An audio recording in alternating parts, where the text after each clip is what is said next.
So do cats and dogs really fight like cats and dogs?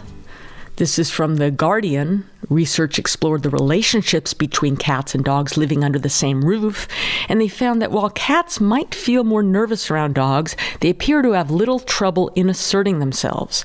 This was an online survey of 748 homeowners.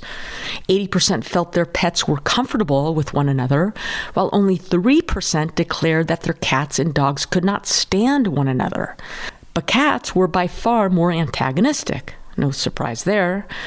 Homeowners reported that cats were 3 times more likely to threaten their dog housemates than vice versa, and cats were 10 times more likely to injure them in a fight.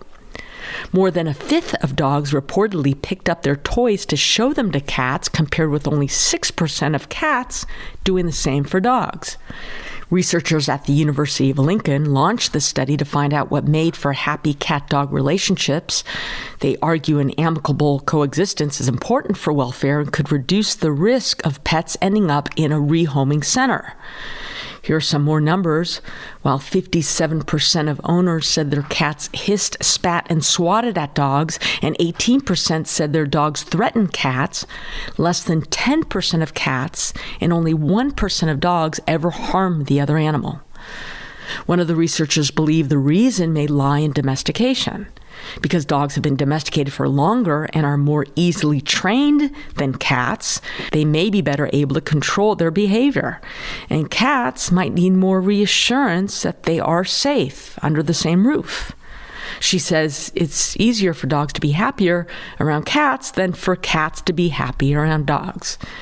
And finally, the researchers found that the best predictor for a happy cat-dog relationship was the cat's age when the cat began living with the dog, implying the younger the cat, the better the chance the dog and cat will get along. Now, all that being said, I have to tell you from personal experience that sure, there's a great chance cats and dogs can coexist happily together, but you always have to be super cautious when introducing a new dog to your resident cat or a new cat to your resident dog. There are different ways and steps you can and should take when the introduction takes place, and these steps depend on which is the incoming animal and which is the resident animal.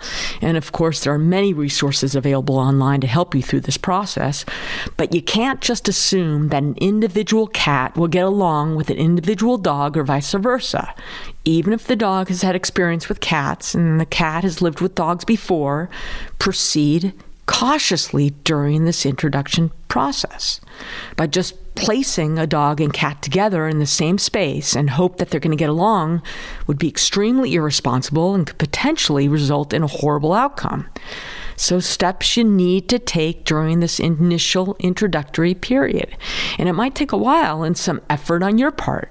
So taking the proper precautions, which might include keeping your dog on a leash initially, making sure your cat has an escape route and a place to hide.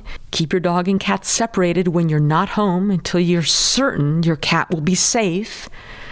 Again, many online sources to help you pave the way to a smooth integration of cats and dogs.